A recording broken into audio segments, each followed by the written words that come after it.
प्यारे बुजुर्गों, माताओं, भाई और बहनों, बार महापुरुषों की जब हम वाणियाँ पढ़ते हैं, सुनते हैं, तो रूहानियत क्या है, अपने आप को जाने कैसे, जो ज़िंदगी का मकसद है उसको पूरा कैसे करें, वो रास्ता आसानी से हमारे सामने खुलना शुरू हो जाता है। संत दर्शन सिंह जी महाराज, इन्होंने बहुत कुछ रूहानियत के बारे में कहा। उन्होंने बार समझाया कि जिंदगी में हमें जाने कि ध्यान हमें किस ओर करना है। आम इंसान तो यही सोचता है कि जिंदगी में धन दौलत कमाएंगे तो हमें आसानी होगी। ये आम इंसान सोचता है। वो सोचता है धन कमाना, प्रॉपर्टी लेना, नाम शोहरत, ये सब होगा तो ज़िंदगी शायद आराम से गुजरेगी, उसमें खुशियाँ आएंगी और शायद जो हम इस धरती पर करने आए हैं हमारे लिए पूरा हो। लेकिन हम भूल जाते हैं कि ये सब माया का फरेब है। संत दर्शन सिंह जी महाराज, जिन्होंने बहुत कुछ दो लाइनों में, एक वर्स के ज़रिए, एक शेर के ज़रिए समझाया। वो एक जगह फरमाते हैं कि दौलत मिली जहाँ की, नामो निशा मिले। दौलत मिली जहाँ की, नामो निशा मिले। सब कुछ मिला हमें, ना मगर मेहरबान मिले। तो जब हम इस शेर को समझने की कोशिश करते हैं तो संत दर्शन सिंह जी महाराज हमें समझा रहे हैं कि हम करते क्या हैं। हम इस दुनिया की धन दौलत, इसके नाम शोहरत कमाने के पीछे लगे रहते हैं। तो फरमा रहे हैं कि अगर ये मिल भी गया कि दौलत मिली जहाँ की, कि दुनिया में हमने बहुत कुछ पैसे कमाए और नामो निशा मिले, और नाम भी कमाया, शोहरत भी कमाई, जो दुनिया में है हमारी पदवी भी ऊंची होती चली गई, रिस्पेक्ट भी लोगों का हमको मिलना शुरू हो गया। तो कह रहे हैं इसके कमाने का कोई हमें फायदा नहीं हुआ, और सब कुछ मिला हमें, ना मगर मेहरबान मिले। कह रहे अगर दुनिया की सारी चीज़ें मिल भी गई, जो कुछ दुनिया में लगता है ये होना चाहिए, क्योंकि हम सोचते हैं धन दौलत के बगैर हमें शायद सही तरीके से रहना नहीं आएगा, और चीज़ें नहीं मिलेंगी तो हमें तकलीफ़ें होंगी, और दुनिया में नाम शोहरत नहीं होगी तो लोग हमें कुछ समझेंगे नहीं, और तरह तरह के ध्यान जो हमारा इस ओर जाते हैं। वो कहते सब कुछ मिल गया, सब कुछ मिला हमें, ना मगर मेहरबान मिले। वो कह रहे हैं अगर ये सब कुछ मिल भी गया और जो मकसद है जिसके लिए हम सब इस धरती पर आए हैं वो हमारा पूरा ना हुआ, तो फिर इस जिंदगी को जीने का कोई फायदा नहीं है।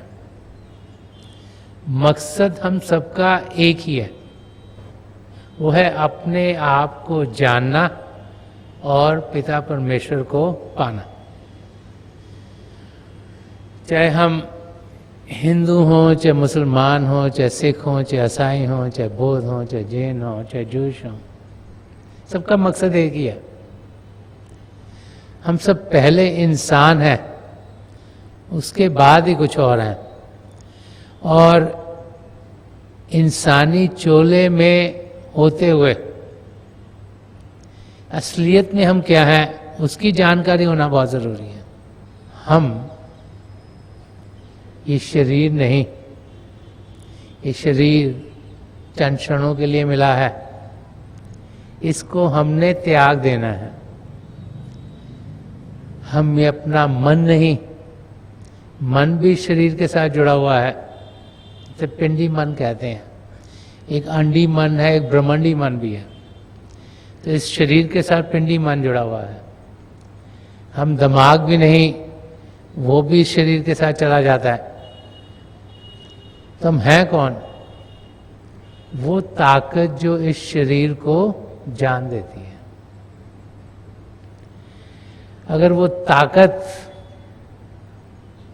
इस शरीर के पीछे होगी नहीं, इसके अंदर होगी नहीं, तो फिर ये शरीर बेकाम हो जाता है, कुछ कर नहीं सकता, ना देख सकता है, ना सुन सकता है, ना चल सकता है, ना उठ सकता है, ना बोल सकता है। तो वो ताकत जिसे आत्मा कहा गया है, जो परमात्मा का हिस्सा है, उस ताकत की जानकारी पाना, उसको जानना, इसको सेल्फ रियलाइजेशन कहा गया है। और फिर उसको जब हम सही रूप में जानते हैं तो ये अनुभव करना कि वो आत्मा चेतन है, जड़ नहीं। जड़ वो है जो कि इस दुनिया का है, जो माया के जाल का बना हुआ है, जिसे मैटर कहते हैं, जड़ता। कि हम चेतन हैं और प्रभु जो महाचेतन है उनमें जाकर हमने मिलना है। तो ये मकसद हम सबका है और इस मकसद को पूरा कैसे करें?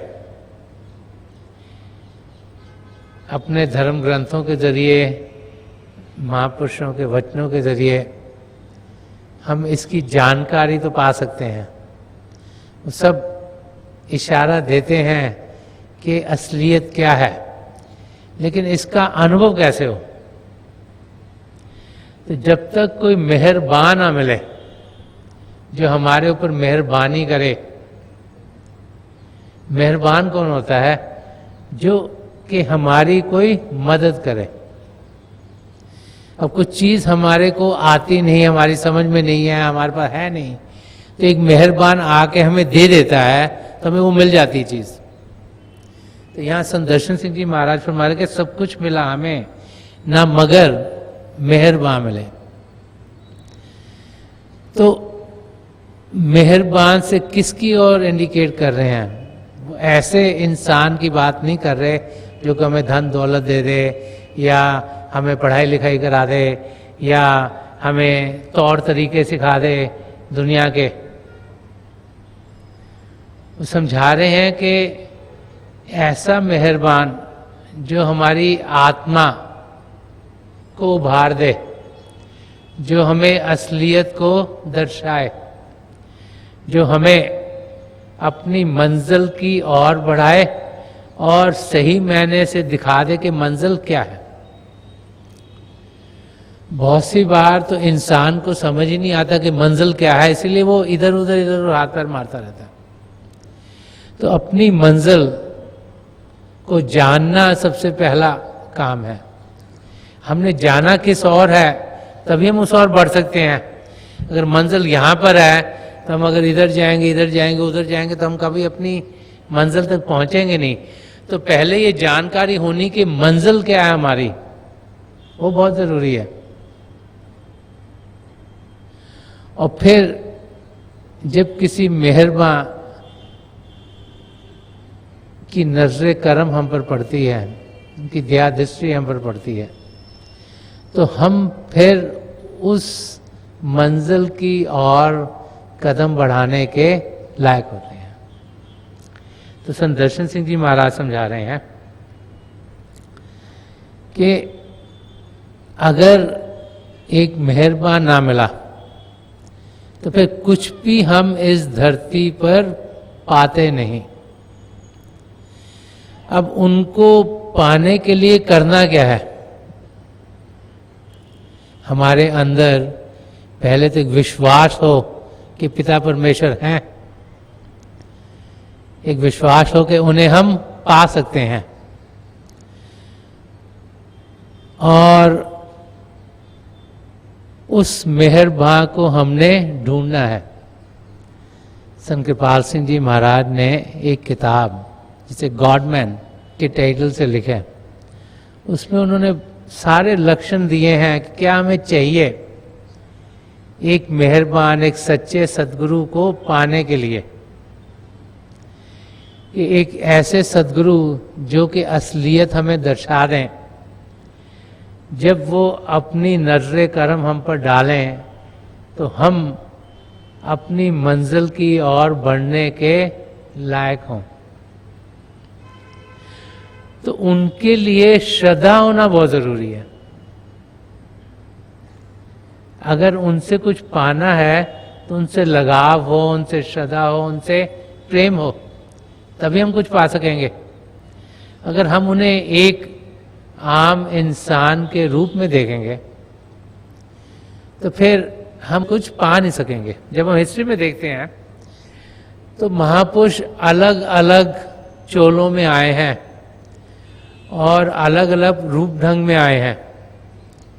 कोई बहुत गरीब, कोई बहुत अमीर, कोई राजा के रूप में आए, कोई अनपढ़ और कोई बहुत पढ़े लिखे।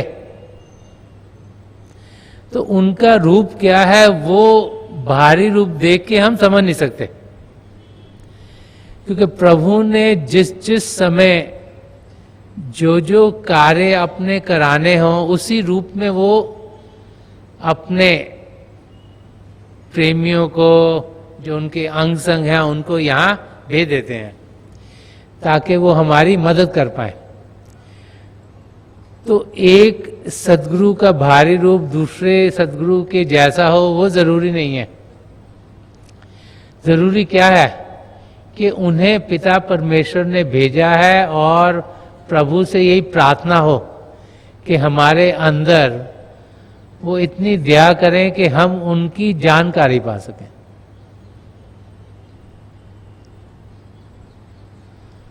और जब हमारे अंदर श्रद्धा होगी, एक विश्वास होगा, तब हम अपनी मंजिल की ओर बढ़ने के लायक होंगे। तो अपने सद्गुरु की ओर श्रद्धा भाव से जिंदगी गुजारना, अपनी मंजिल तक पहुंचना बहुत ही जरूरी है। अगर उस अवस्था तक हम नहीं पहुंच पाए तो हम कभी भी पिता परमेश्वर को पा नहीं सकेंगे। ये बार बार हम देखते हैं, महापुरुषों की जिंदगी से हमें मिलता है। जब महापुरुषों की जिंदगी की ओर देखते हैं तो हम देखते हैं उनका लगाव अपने सद्गुरु से कितना ज्यादा था। उनकी जिंदगी हम सबके लिए एक ब्लूप्रिंट के माफक है कि हमारी जिंदगी भी उस किस्म की होनी चाहिए। संत कृपाल सिंह जी महाराज तो बार बार फरमाते थे कि what one man can do so can another, कि जो एक इंसान कर सकता है वो दूसरा भी कर सकता है। तो करना क्या है कि ध्यान सही जगह पे डालना है, पिता परमेश्वर की दया दृष्टि मांगे, क्योंकि जो जो हमारी जिंदगी में बेहतर है वही होगा, पर इसका हमें विश्वास नहीं होता। हम वो चाहते हैं जो हमारा मन हमें चाहता है हमारी जिंदगी में हो। क्या वो हमारे लिए ठीक है, उसकी सही समझ हमें नहीं है। तो वो भाई बहन जो तेरा भाना मीठा लागे के प्रिंसिपल से जीते हैं, ये स्वीट इज द विल के प्रिंसिपल से जीते हैं, उनकी जिंदगी सफल रहती है, उनकी जिंदगी खुशियों से भरपूर रहती है, उनकी जिंदगी एक फुलफिल्ड लाइफ होती है जिसमें कि वो अपनी मंजिल की ओर बढ़ सकते हैं। और जब हम अपने मन के कहे से जीते हैं तो फिर दुनिया की चीजें जरूर पा सकते हैं, लेकिन जो पाना चाहिए उसे पाए बगैर इस धरती से हम चल बसेंगे। तो संत दर्शन सिंह जी महाराज यहां में यही समझा रहे हैं, एक पूर्ण महापुरुष को हम पाएं, और जब उन्हें पाएंगे तो फिर उनके बताए हुए रास्ते पर हम कदम बढ़ाएं। संत कृपाल सिंह जी महाराज बार बार फरमाते थे, एक बनो नेक बनो, कि एकीकरण पिता परमेश्वर से करना है। आत्मज्ञान होगा तभी एकता की ओर बढ़ेंगे, नहीं तो हम द्वैत की जिंदगी जीते हैं। हम सोचते हैं हम एक हैं, कोई और एक और है। सबके अंदर प्रभु को देखना वो तब संभव होता है जब अपने अंदर प्रभु को देखेंगे। अगर अपने अंदर झांके ही नहीं, लोगों की ओर ही देखते रहे, ये क्या कर रहा है, वो क्या कर रहा है, इसके साथ क्या हो रहा है, उसके साथ क्या हो रहा है, तो असलियत क्या कभी हमें मिलेगी नहीं। तो आत्मनिरीक्षण करना, अंदर की ओर जाना, भजन अभ्यास करना, यही आत्मा का ज्ञान पाना है। और जब आत्मा का ज्ञान होगा तो असलियत क्या है वो हमारे सामने आनी शुरू हो जाएगी। और संत कृपाल सिंह जी फरमाते हैं कि नेकी का हम जीवन व्यतीत करें, एक बनो नेक बनो, सद्गुणों से अपने आप को भरें ताकि हमारी जिंदगी शांति से गुजरे, औरों की भी जिंदगी जिनको हम मिलते हैं वो शांति से गुजरे। जिंदगी में हम बहुत लोगों से इंटरैक्ट करते हैं, अपने घर वाले, काम पर, जिस नेबरहुड में रहते हैं वो लोग, और हर एक की इंटरैक्शन में कुछ ना कुछ इफेक्ट होते हैं। जहां पर टेंशन हो गई, स्ट्रेस स्ट्रेन हो गया, वहां पर तकलीफ होनी शुरू हो जाती है। तो जब सद्गुण हमारे अंदर होंगे, नम्रता से हम जिए, प्रेम से जिए, सच्चाई से जिए, निष्काम सेवा भाव से जिए, एक पवित्र जिंदगी जिए, करुणा से जिए, तो हम देखेंगे कि जिंदगी में हलचल कम होगी। और जितनी हलचल जिंदगी में कम होगी उतना ही जल्दी हम मन को शांत कर पाएंगे। जितना जल्दी मन को शांत कर पाएंगे उतना ही हम देखेंगे कि हमारे आत्मिक अनुभव बढ़ते चले जाएंगे। तो एक नैतिक जीवन होना बहुत ही जरूरी है, वो एक बुनियाद है। संत कृपाल सिंह जी महाराज फरमाते थे कि an ethical life is a stepping stone to spirituality, कि एक नैतिक जीवन होना एक पहला कदम है रूहानियत के रास्ते पर बढ़ने के लिए। वो एक बुनियाद है, और वो बुनियाद ना हो तो हम अपनी मंजिल की ओर बढ़ेंगे नहीं। अगर आपने मकान बनाना है तो उसकी अगर फाउंडेशन आप ले नहीं करते तो मकान आप जमीन के ऊपर खड़ा नहीं कर सकते। तो वो जो फाउंडेशन है अपने आप को जानने की, वो एक नैतिक जीवन की है। और जब हम उन सद्गुणों को अपनी जिंदगी में ढालेंगे तो हम देखेंगे कि हम अपनी मंजिल की ओर बढ़ने के लायक हो जाएंगे। संत दर्शन सिंह जी महाराज ने इसी गजल में एक और पहलू रूहानियत का खोला है, और इस शेर को अगर हम समझ पाए तो फिर एक पूर्ण महापुरुष क्या है, उनका रिश्ता नाता पिता परमेश्वर से क्या है, वो हमारे लिए क्या करने के लिए आते हैं, ये सब हमें समझ में आ जाएगा। संत दर्शन सिंह जी महाराज फरमा रहे हैं, पहले भी जैसे देख चुके हों उन्हें कहीं। वो अपने सदगुरु की बातचीत कर रहे हैं, अपने मेहरबान की बातचीत कर रहे हैं कि उन्हें इस जिंदगी में मिले, और मिले तो ऐसे लगा कि पहले भी कभी उनसे मिले हुए हैं। अंदर कुछ हलचल हुई, ऐसी हलचल कि उनकी याद पहले वाली भी आ गई। तो फरमा रहे हैं कि पहले भी जैसे देख चुके हैं हो उन्हें कहीं, अनजान वादियों में कुछ ऐसे निशान मिले। अनजान वादियां इस दुनिया में जिसमें हम जी रहे हैं, में क्या होना है क्या नहीं होना, वो सब हमारे लिए नया है, उसकी हमें जानकारी नहीं। कि वहां पर कुछ निशान ऐसे मिले, कुछ चिन्ह ऐसे मिले कि हमें लगना शुरू हो गया कि पहले भी हम उन्हें कहीं जान पाते हैं। अब जब हम हिस्ट्री की ओर देखते हैं तो महापुरुषों की जिंदगी में ये अनुभव हमें जरूर मिलते हैं। संत दर्शन सिंह जी महाराज जब 3 साल के थे तब से संत कृपाल सिंह जी महाराज हजूर बाबा सावंत सिंह जी महाराज को मिलने जाया करते थे। तो शुरू से ही वो संत दर्शन सिंह जी महाराज को भी अपने साथ लेके जाया करते थे, क्योंकि 1924 में संत कृपाल सिंह जी महाराज ने शारीरिक रूप में हजूर बाबा सावन सिंह जी महाराज के दर्शन किए। तो 7 साल के बाद जब वो हजूर बाबा सावन सिंह जी महाराज के सत्संग में गए तो पहली बार उन्होंने हजूर के दर्शन किए, और जब उन्हें नज़दीक से उन्हें मिलने का मौका मिला तो संत कृपाल सिंह जी महाराज ने फरमाया कि हजूर आपने इतनी देर 7 साल लगा दिए, मैं तो आपको 7 साल से अंदर दर्शन कर रहा हूं। तो हजूर ने कहा यही उचित टाइम था मिलने का बाहर। तो संत कृपाल सिंह जी महाराज को अपने सदगुरु के चिन्ह 7 साल पहले ही अपने अंदर मिलने शुरू हो गए।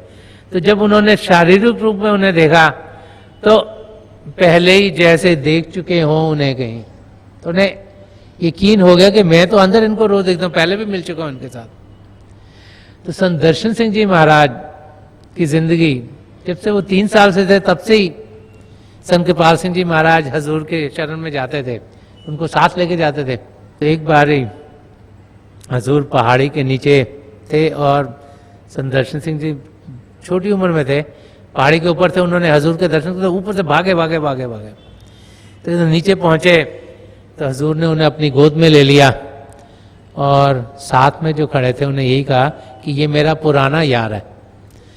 तो कहीं कहीं महापुरुष इशारा दे देते हैं, उन्होंने ये दर्शा दिया कि संत दर्शन सिंह जी महाराज उनके साथ से आए हैं, क्योंकि पुराने यार हैं।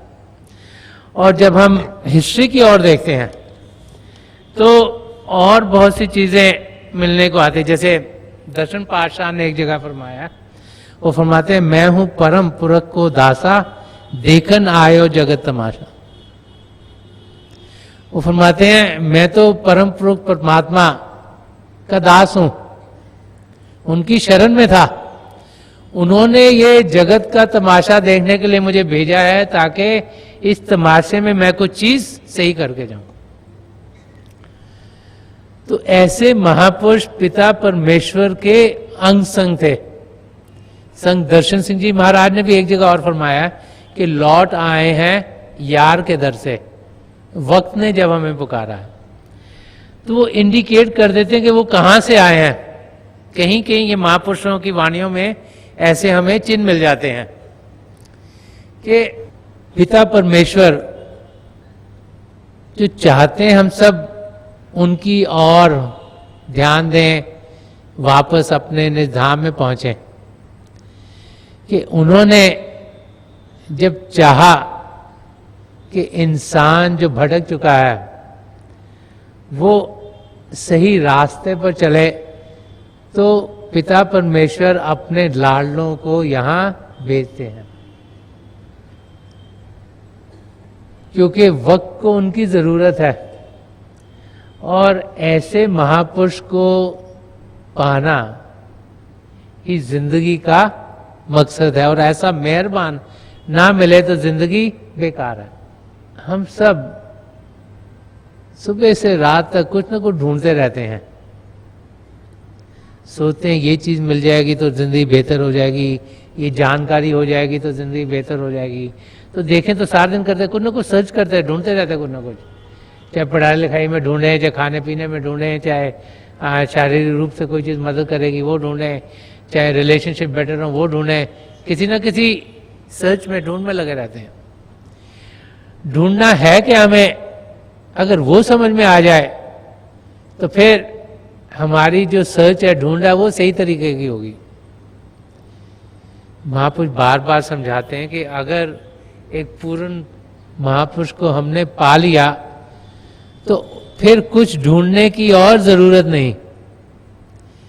अगर हम उनके हवाले हो गए, उन्होंने हमें नाम की देन दे दी, तो हमारी वो रक्षा हर समय करेंगे। जब हमें नाम की देन मिलती है तो क्या होता है कि यहां हमारे शिव नेत्र पर हमारे सदगुरु के नूरी स्वरूप टिक जाते हैं। अब बहुत से हम में से ऐसे हैं जो उस नूरी शरीर तक पहुंच नहीं सकते, इसका मतलब ये नहीं कि वो वहां है नहीं। ये तो हमारी कमजोरी है कि हम शरीर से ऊपर उठ नहीं पाते। ये हमारी कमजोरी है कि हम उन्हें जान नहीं पाते, हमारी कमजोरी है कि हम उन्हें पहचान नहीं पाते। लेकिन वो हमारे भीतर हैं और हम हर पल उनकी छत्र छाया में जी रहे हैं। ये हमारी समझ में नहीं आता। हम सोचते हैं हम अपना दिमाग करके जी रहे हैं, हम अपने करने करके जी रहे हैं। हम सोचते हैं कि हमने कुछ ऐसे सोचा, ऐसे किया तो ये हो गया। ये भूल जाते हैं कि पिता परमेश्वर की और हमारे सदगुरु की हम पर देन है, तभी चीजें हमारी जिंदगी में चल रही हैं। और जिसको वो समझ आ जाती है वो फिर अपनी मंजिल की ओर तेजी से बढ़ेगा। एक मां का प्रेम अपने बच्चे के लिए इस दुनिया में सबसे ऊंचा माना जाता है और प्रभु का प्रेम अपने जीवों के लिए उससे ऊंचा माना जाता है और एक गुरु का प्रेम अपने शिष्य के उस प्रेम से भी ऊपर माना जाता है, क्योंकि वो हमारी रक्षा करने के लिए आए हैं। वो हमें अपनी मंजिल की ओर बढ़ाने के लिए आए हैं।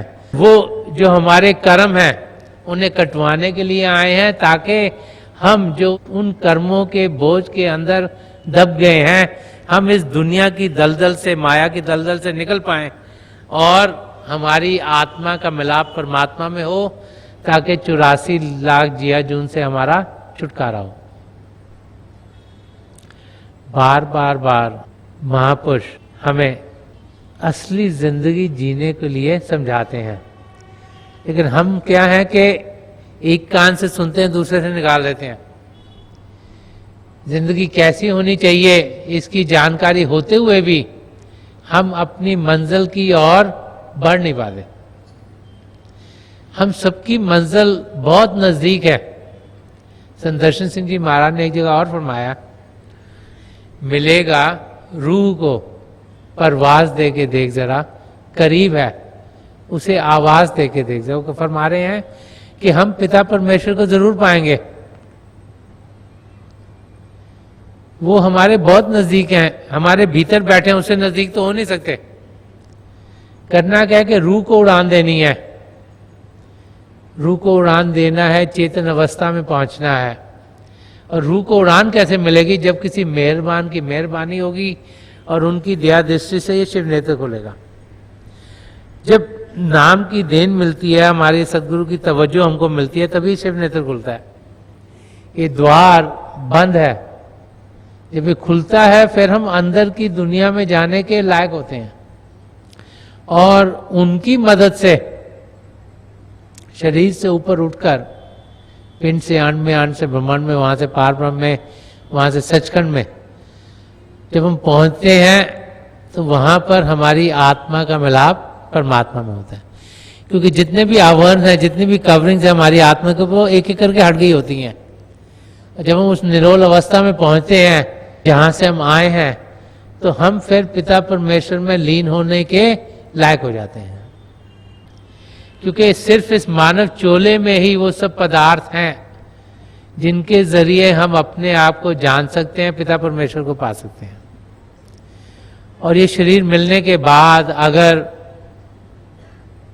हम किसी पूर्ण महापुरुष की शरण में ना पहुंच पाए तो फिर इस शरीर का मिलना बेकार हो जाता है। और जब एक पूर्ण महापुरुष हमें अपनी तवज्जो देते हैं तो हमारा दूसरा जन्म होता है, आत्मिक जन्म, जो नामदान के समय होता है।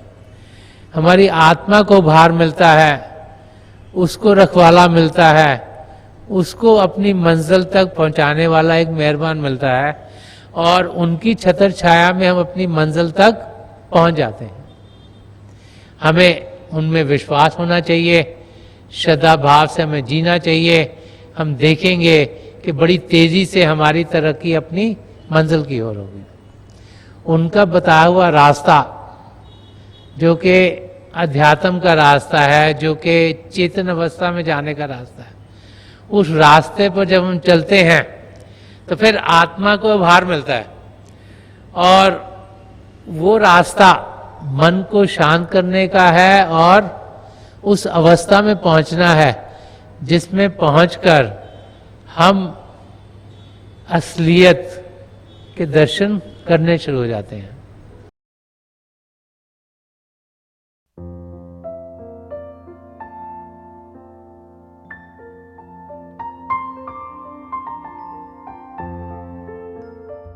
तो थोड़ी देर के लिए हम सब अभ्यास के लिए बैठ जाएं।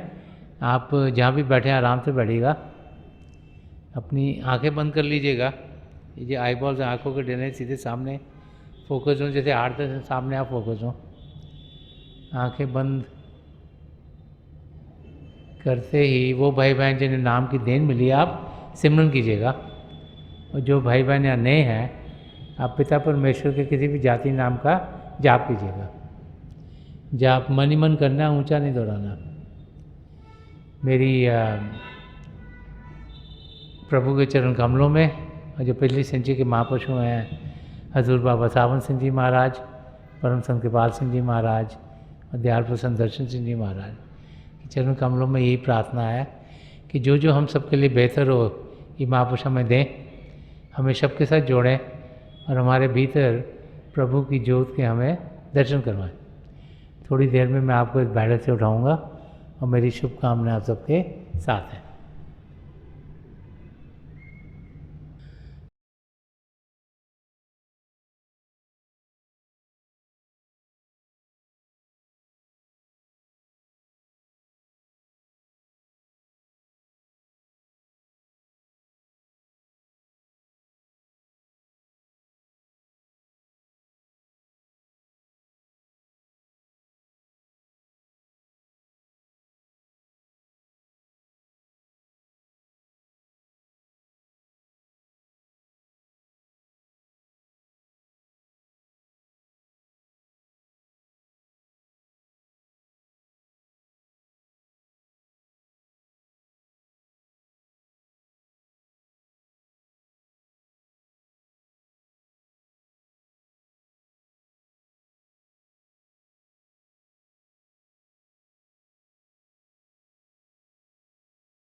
छोड़ दीजिए जी, प्लीज लीव ऑफ।